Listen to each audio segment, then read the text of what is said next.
Praise the Lord. നമുക്ക് വീണ്ടും ദൈവത്തിൻ്റെ സാന്നിധ്യത്തിലേക്ക് വരുവാനായിട്ട് കർത്താവ് സഹായിച്ചതോടെ ഞാൻ കർത്താവിന് സ്തോത്രം ചെയ്യുന്നു. നാം പ്രാർത്ഥനയെക്കുറിച്ച് പഠിച്ചുകൊണ്ടിരിക്കുന്നതായ ഓരോ കാര്യങ്ങളും നമ്മുടെ ജീവിതത്തിന് വലിയ വ്യത്യാസങ്ങളെ ഉണ്ടാക്കുന്നുണ്ട് എന്ന് ഞാൻ പൂർണ്ണമായിട്ട് വിശ്വസിക്കുന്നു. നമുക്കത് പഠിക്കാനായിട്ട് ദൈവം നമുക്ക് പുതിയ പുതിയ കാര്യങ്ങളെ പഠിപ്പിക്കാനായിട്ട് ദൈവത്തിന് മനസ്സും തോന്നുന്നു. നമ്മൾ പ്രാർത്ഥിക്കുവാൻ പഠിപ്പിക്കണമേ എന്ന വിനയമുള്ളവരാണെങ്കിൽ ദൈവം പ്രാർത്ഥിക്കുവാൻ പഠിപ്പിക്കുവാൻ മനസ്സുള്ളവനാണ് എന്നുള്ള ആ യാഥാർത്ഥ്യം നമ്മൾ തിരിച്ചറിയണം. God is happy to teach us.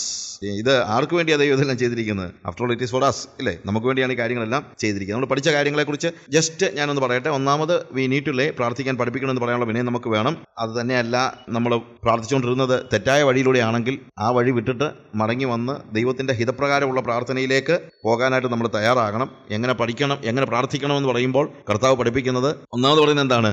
എങ്ങനെ പ്രാർത്ഥിക്കരുതെന്നാണ്. പരീശൻ പ്രാർത്ഥിക്കുന്ന പോലെ പ്രാർത്ഥിക്കരുത്.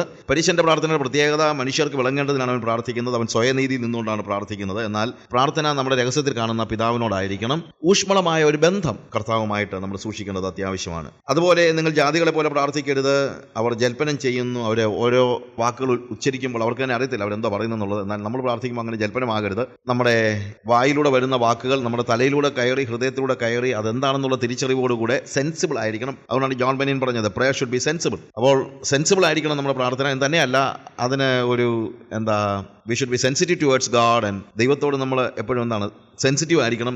ദൈവമായിട്ടുള്ള ഒരു ആ ബന്ധം നമ്മൾ സൂക്ഷിക്കണം. ഹൃദയത്തിൽ നിന്നായിരിക്കണം. തലയിൽ നിന്നും ഹൃദയത്തിൽ നിന്നും ഉള്ള വാക്കുകളാണ് വാസ്തവത്തിൽ ജൽപ്പനമല്ലാത്ത ഒരു പ്രാർത്ഥന എന്ന് പറയുന്നത്. അതുപോലെ അതിഭാഷണത്താൽ ഉത്തരം കിട്ടുമെന്ന് നമ്മൾ ചിന്തിക്കരുത്. അത് ജാതികളുടെ ചിന്തയാണ് എന്ന് നമ്മൾ പഠിക്കുകയുണ്ടായി. ആൻഡ് അഗെയിൻ, നമ്മളുടെ ആഗ്രഹങ്ങൾ നമ്മൾ ദൈവത്തിൻ്റെ സന്നിധി കൊണ്ടുചെന്ന് പറയുന്നതിനകത്ത് കുഴപ്പമൊന്നുമില്ല. പക്ഷേ ആഗ്രഹങ്ങൾ പറയാനേ നമുക്ക് കഴിയത്തുള്ളൂ. നമ്മുടെ ആവശ്യങ്ങൾ എന്താണെന്നുള്ളത് നമുക്കല്ല അറിയാവുന്നത്, ദൈവത്തിനാണ് അറിയാവുന്നത്. അതുകൊണ്ട് ദൈവത്തിൻ്റെ സന്നിധിയിൽ നിന്ന് അവൻ്റെ സാന്നിധ്യത്തിൽ നിന്ന് നമുക്ക് നമ്മളെക്കുറിച്ചുള്ള സ്വപ്നങ്ങളെ മാറ്റിയിട്ട് അവന് നമ്മളെക്കുറിച്ചുള്ള സ്വപ്നങ്ങൾ അറിയാനും അതിനുവേണ്ടി പ്രാർത്ഥിക്കാനും നമ്മൾ കഴിയണം. അതുപോലെ എങ്ങനെ പ്രാർത്ഥന ഉത്തരം കിട്ടാത്ത പ്രാർത്ഥനകളെക്കുറിച്ച് പല കാര്യങ്ങൾ നമ്മൾ പറഞ്ഞു. ഒന്ന്, നമ്മൾ ശുദ്ധീകരിക്കപ്പെട്ട ഒരു ഹൃദയത്തോടെ വേണം പ്രാർത്ഥിക്കാനായിട്ട്. നമ്മുടെ കൈകൾ ശുദ്ധമായിരിക്കണം, നമ്മളുടെ ചിന്തകൾ ശുദ്ധമായിരിക്കണം, നമ്മളുടെ അന്തരാത്മാവ് തന്നെ ശുദ്ധമായിരിക്കണം. അതിനെക്കുറിച്ചൊക്കെ ഒത്തിരി കാര്യങ്ങൾ പറയാൻ ബാക്കിയുണ്ട്. നമുക്ക് സമയമനുസരിച്ച് എവിടെയെങ്കിലുമൊക്കെ നമുക്ക് പറയാനായിട്ട് പരിശ്രമിക്കാം. അതുപോലെ നമ്മൾ പാപങ്ങളുടെ ഉപേക്ഷണം അത്യാവശ്യമാണ്. ഭോഗേച്ഛകളോടുകൂടെ പ്രാർത്ഥിക്കാനായിട്ട് പാടില്ല. അവൻ്റെ ഇഷ്ടം മനസ്സിലാക്കി വേണം നമ്മൾ പ്രാർത്ഥിക്കുമ്പോൾ. അവൻ്റെ ഇഷ്ടം നമ്മൾ പ്രാർത്ഥിക്കണം. അവൻ്റെ ഇഷ്ടം പ്രാർത്ഥിക്കണമെങ്കിൽ അവൻ്റെ ഇഷ്ടം നമ്മൾ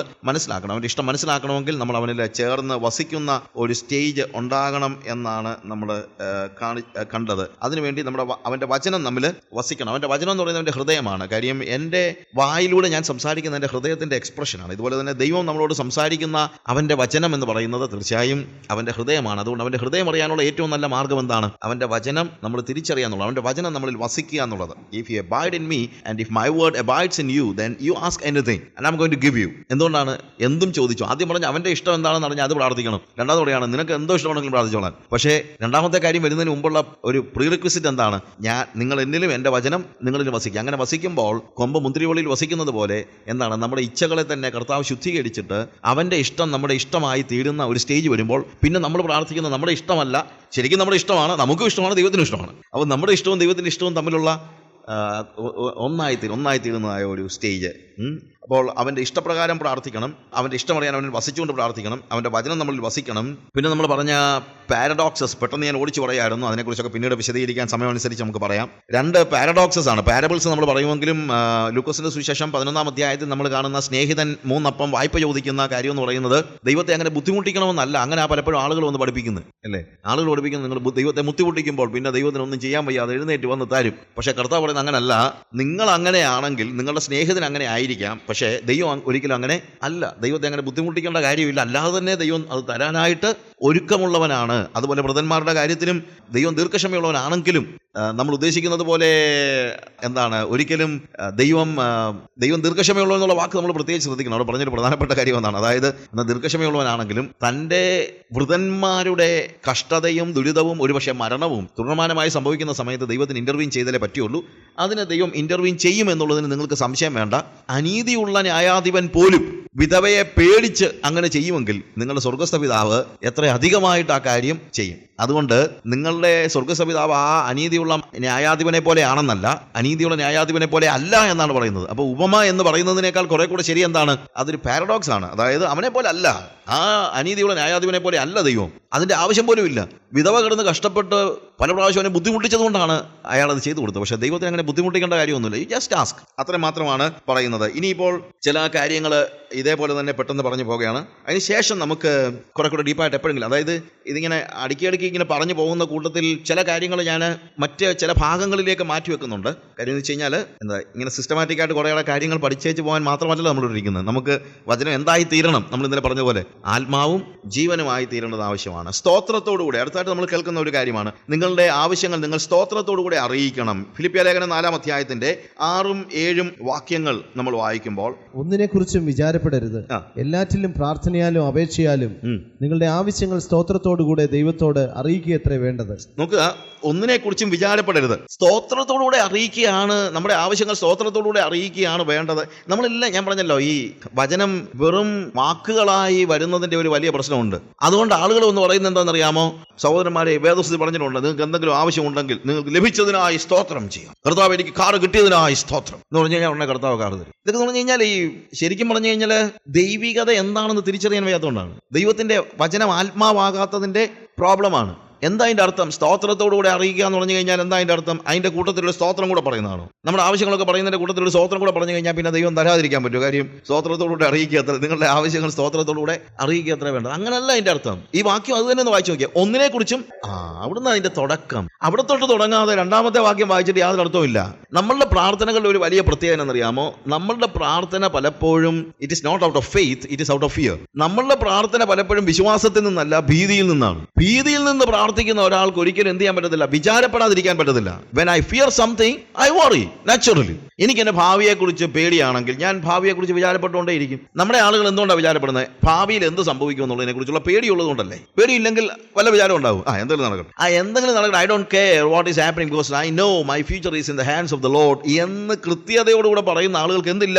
പേടിയില്ല. പക്ഷേ 90% ആളുകളും പ്രാർത്ഥിക്കുന്നത് പേടിയിൽ നിന്നാണ്. അപ്പോൾ ഭീതിയിൽ നിന്നുള്ള പ്രാർത്ഥന ജാതികളുടെ പ്രാർത്ഥനയ്ക്ക് തുല്യമായ പ്രാർത്ഥനയാണ്. ഭീതിയിൽ നിന്ന് പ്രാർത്ഥിക്കുന്ന പ്രാർത്ഥന ദൈവികമായ ഒരു പ്രാർത്ഥനയല്ല.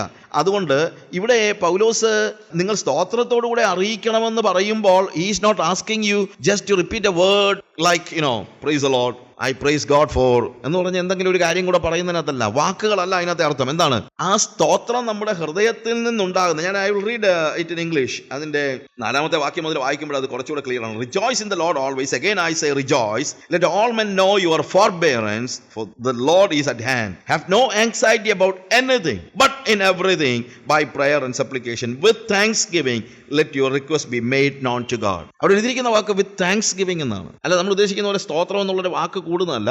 നിങ്ങൾ പ്രാർത്ഥിക്കുമ്പോൾ എപ്പോഴും പറയേണ്ടത് നന്ദിയാണ്. നന്ദിയുള്ള ഹൃദയത്തോടുകൂടെ. നന്ദി ഉണ്ടാകണമെങ്കിൽ, താങ്ക്സ് ഉണ്ടാകണമെങ്കിൽ, നന്ദി ഉണ്ടാകണമെങ്കിൽ പരാതി ഉണ്ടാകാൻ പാടില്ല. പരാതിയുള്ളവന് നന്ദി പറയുമോ? പരാതിയുള്ള ഒരു വ്യക്തിക്ക് നന്ദി പറയാൻ പറ്റത്തില്ല. റൈറ്റ്? ഞാൻ കഴിഞ്ഞ ദിവസം ഞാനിപ്പോൾ മാത്യുവിനോട് ഇന്നലെ പറയാറുണ്ട്, ഞാൻ ഇപ്രാവശ്യത്തെ ഗുഡ് ന്യൂസിന് വേണ്ടി എഴുതിയ കൂട്ടത്തിൽ അബ്ശാലോമിനെ കുറിച്ച് എഴുതിയ. അബ്ശാലോമിന് രാജാവാകണമെന്ന് വലിയ ആഗ്രഹം. അതൊക്കെ പോട്ടെ, അതിനകത്ത് രാജാവാകണമെന്ന് ആഗ്രഹം ഉണ്ടായപ്പോൾ അവൻ കൂട്ടുപിടിച്ച ആരെയാണെന്നറിയാമോ? വലിയ രസമാണ്. അവിടെ 2 ശമൂവേൽ 15-ാം അധ്യായം വായിക്കുമ്പോൾ എഴുതിയിരിക്കുന്നത്, വ്യവഹാരത്തിന് വരുന്നവരെയാണ് അവൻ പോയി ആദ്യം കാണുന്നത്. നേരം വെളുക്കുമ്പോഴേ അവൻ എഴുന്നേറ്റ് പോയി നിൽക്കും. ആരൊക്കെയാണ് രാജാവിൻ്റെ അടുത്ത് വ്യവഹാരത്തിന് വരുന്നത്? കോർട്ടിൽ കേസുമായിട്ട് വരുന്ന ആരൊക്കെയാണ്? എന്നിട്ട് അവനെ വഴിയുന്നേ കാണുമ്പോഴേക്കും, മോനെ നീ എവിടുത്തുകാരനാടാ? എന്തൊരു സ്നേഹമാണെന്നറിയാം. ഞാൻ പറയട്ടെ, ഒരു കാര്യം നമ്മൾ മനസ്സിലാക്കണം. ഈ സഹാനുഭൂതിയും അനുകമ്പയും ഒക്കെ പ്രവർത്തിക്കാനുള്ളതല്ല, അല്ലാതെ പറയാനുള്ളതല്ല. ഈ ഭയങ്കര അനുകമ്പയുടെ വാക്കുകളും കൊണ്ട് വരുന്ന ആളുകളെ ശ്രദ്ധിക്കണം. ഇവന്റെ ഒന്ന് ഹൃദയത്തിൽ ഇതൊന്നും ഇല്ലാത്തതുകൊണ്ടാണ്. അല്ല, ശരിക്കും ഒന്ന് ശ്രദ്ധിച്ചു നോക്കണം. ഞാൻ ആയിരുന്നെങ്കിൽ, അവൻ പറയുന്നത് എന്താണെന്നറിയാമോ? നിന്റെ കാര്യം വളരെ നീതിയും ന്യായവും ഉള്ളത്, പക്ഷെ എന്തോ പറയാനാ, നിന്നെ സഹായിക്കാനായിട്ട് രാജാവാരെ വാക്കിയിട്ടില്ലല്ലോ. ഞാനെങ്ങാണോ ആയിരുന്നെങ്കിൽ ഇത് തിരിച്ചു മറിച്ച് വെച്ചേന്. ഇതാണ് അബ്ശാലോം പോയി പറയുന്നത്. ഈ അബ്ശാലോം മിനിസ്ട്രിയുമായിട്ട് നടക്കുന്ന ഒത്തിരി പേരുണ്ട്. അബ്ശാലോം മിനിസ്ട്രി, ഞാൻ പേര് തന്നെ ഇട്ടിരിക്കുന്നതാണ്. എന്താണെന്നറിയാമോ? അസംതൃപ്തരായ ആളുകളുടെ അടുത്ത് ചെന്ന് തിരികൊളുകയാണ്. പക്ഷെ അബ്ശാലോമിന് ആരെ മാത്രമേ കൂട്ടുകിട്ടത്തെന്ന് ആലോചിക്കണം. അസംതൃപ്തിയുള്ള, വ്യവഹാരത്തിന് പോകുന്നവരാരാണ്? അസംതൃപ്തിയുള്ളവരാ. സംതൃപ്തനായ ഒരാളും എന്തിനു പോകത്തില്ല? വ്യവഹാരത്തിന് പോകത്തില്ല. ഞാൻ നമ്മളുടെ നവീൻ പ്രധാൻ, നമ്മളുടെ ഹൃദങ്കിയ ചർച്ചിന്റെ പാസ്റ്ററായിരുന്നു. ഇപ്പോൾ അവൻ വരാമ്പുള്ള വർക്ക് ചെയ്യുന്നത്. 22 പേരുടെ വീട്, 22 പേരുടെ വീടുകൾ നഷ്ടപ്പെട്ടിട്ടുണ്ട്. അതിനകത്ത് നവീൻ്റെ വീട് അടിസ്ഥാനം വരെ അവരെ ഇളക്കി കളഞ്ഞു. ഞാനും ജെസ്സിയൊക്കെ അവിടെ പോയി കഴിച്ചിട്ടുള്ളതാണ്. അടിസ്ഥാനം വരെ, അതായത് അവൻ്റെ വീടിൻ്റെ ചേട്ടൻ്റെ വീടിനോട് ചേർന്നാണ്. അവിടെയൊക്കെ ഒരു പ്രത്യേകത ഉണ്ടല്ലോ, ഒരു ഭിത്തിയോട് ചേർന്നാണ് അടുത്ത വീട്. ആ ഭിത്തി നിർത്തിക്കൊണ്ട് തീ അങ്ങോട്ട് പിടിക്കാതിരിക്കാൻ അവർ ആദ്യം മുകളിൽ നിന്ന് അവിടുന്ന് ഇങ്ങോട്ടുള്ള ഉത്തരങ്ങൾ മാത്രം കട്ട് ചെയ്തിട്ടിട്ട് അടിസ്ഥാനം വരെ ഇളക്കി തീ കംപ്ലീറ്റ് ഇട്ടിട്ട് കളഞ്ഞു. അപ്പോൾ ഗവൺമെന്റ് ഇപ്പം വീട് കംപ്ലീറ്റ് നഷ്ടപ്പെട്ടു കൊടുക്കുക 50,000 രൂപ കൊടുക്കുന്നു. അപ്പോൾ നവീനെ കഴിഞ്ഞ ദിവസം ഞാൻ കണ്ടപ്പോഴത്തേക്ക് ഞാൻ അവനോട് പറഞ്ഞു, നീ വീട് പണി, don't worry about money, I will arrange money, you just do that. എന്നിട്ട് ഞാൻ ചോദിച്ചു, how much money you got from the government? അപ്പോൾ അവനോട് പറഞ്ഞൊരു കാര്യമുണ്ട്, ഞങ്ങളുടെ വീട് നഷ്ടപ്പെട്ടു എന്ന് പറഞ്ഞ്, അല്ലെങ്കിൽ ആളുകൾ നഷ്ടപ്പെടുത്തി എന്ന് പറഞ്ഞ് കേസ് ഫയൽ ചെയ്തിട്ടുള്ളവർക്കാണ് ഗവൺമെന്റ് പൈസ കൊടുക്കുന്നത്. പക്ഷെ നവീൻ അത് ചെയ്തിട്ടില്ല. എല്ലാവരും കേസ് ഫയൽ ചെയ്തിട്ടുണ്ട്, പക്ഷെ നവീൻ എന്ത് ചെയ്തില്ല? അത് ചെയ്തില്ല. ഞാൻ ചോദിച്ചു, എന്താ നീ പോലീസിനെ അത് അറിയിക്കാൻ? അല്ല, വേദപുസ്തകത്തിൽ പറഞ്ഞിട്ടുള്ളത് സമ്പത്തുക്കളുടെ അപഹാരം സന്തോഷത്തോടെ സഹിക്കണം എന്നുള്ളതാണ്. ഞാൻ ഇന്ന് ഇവിടെ നമ്മൾ ഇത്രയും നാൾ പറഞ്ഞുകൊണ്ടിരിക്കുന്നത് സുറിയാനി ക്രിസ്ത്യാനിയിൽ ഒറ്റ ഒരുത്തൻ ഈ ഒരു വാക്ക് പറയുമെന്ന്, നമ്മൾ ഇത്രയും വലിയ കാര്യങ്ങൾ പറഞ്ഞു നടക്കുന്ന ബന്ധുക്കോസുകാർ ഇങ്ങനൊരു വാക്ക് പറയുന്നത് എനിക്ക് തോന്നുന്നില്ല. ക്ഷമ പറഞ്ഞതാണ് വേദപുസ്തകത്തിൽ പഠിപ്പിച്ചിരിക്കുന്നത്. ഞാൻ വായിച്ചപ്പോൾ മനസ്സിലാക്കിയത് സമ്പത്തുകളുടെ അപഹാരം സന്തോഷത്തോടെ സഹിച്ചു. എന്തുകൊണ്ട് അവർ എൻ്റെ വീട് നശിപ്പിച്ചത്? Because I M A Christian and I am happy. നോക്ക്, അവന് കംപ്ലൈന്റ് ഇല്ല. അപ്പൊ കംപ്ലൈന്റ് ഉള്ളവനാണ് എന്തിനു പോകുന്നത്? വ്യവഹാരത്തിന് പോകുന്നത്. അങ്ങനെയുള്ളവരെ കണ്ടുപിടിച്ചാണ് അബ്ശാലോം എന്ത് ചെയ്യുന്നത്? കൂട്ടുപിടിക്കുന്നത്. ഇല്ലേ? ഒരു കാര്യം ഞാൻ പറയാം, നിങ്ങൾ ഒരു താങ്ക്ഫുൾ ഹാർട്ട് ആണെങ്കിൽ പിശാചിന് നിങ്ങളെ തൊടാൻ പറ്റത്തില്ല. If you are A person with a thankful heart, പിശാചിന് നിങ്ങളെ തൊടാൻ എന്ത് ചെയ്യാനാണ്? പിശാച് വന്ന് നമ്മുടെ അടുത്ത് എന്താ പറയുന്നത്? പിശാച് നമ്മളീ പറയുന്ന പോലെ പിശാച് നമ്മളെ കൊമ്പുകൊണ്ട് കൂത്തത്തും പിടിക്കത്തൊന്നുമില്ലല്ലോ. അതാണ് നമുക്ക് പേടി. പക്ഷെ അപകടം എവിടെയാണ്? പിശാചിന്റെ ജോലി എന്ന് പറയുന്നത്, പിശാച് ആദ്യം ചെയ്ത പണി തന്നെ അതാ. ഏതെങ്കിലും തോട്ടത്തിൽ ഇത് തന്നെയല്ലേ വന്ന് പറഞ്ഞ്, നിങ്ങൾ ഈ പണിയെല്ലാം എടുക്കും, പക്ഷെ ദൈവം നിങ്ങൾക്കൊന്നും തരത്തില്ല. തോട്ടത്തിലെ ഒരു വൃക്ഷത്തിൻ്റെയും ഫലം തിന്നരുതെന്ന് പറഞ്ഞിട്ടുണ്ടോ? തോട്ടത്തിന്റെ നടുവിലെ വൃക്ഷത്തിന്റെ ഫലം തിന്നരുതെന്ന് പറഞ്ഞിട്ടുണ്ടോ എന്നല്ല സാത്താൻ ചോദിക്കുന്നത്, അല്ലേ? തോട്ടത്തിലെ ഒരു വൃക്ഷത്തിന്റെയും ഫലം തിന്നരുതെന്ന് പറഞ്ഞിട്ടുണ്ടോ? എന്ന് വെച്ച് കഴിഞ്ഞാൽ ഇത്രയും പണിയൊക്കെ എടുത്തിട്ട് ഹവ്വാമോളെ നീ ഇത്രയും അങ്ങ് ക്ഷീണിച്ചല്ലോ, പക്ഷെ എന്താ ഇതിന്റെ കാര്യം? ഒന്നും തിന്നാനും കിട്ടുന്നില്ല.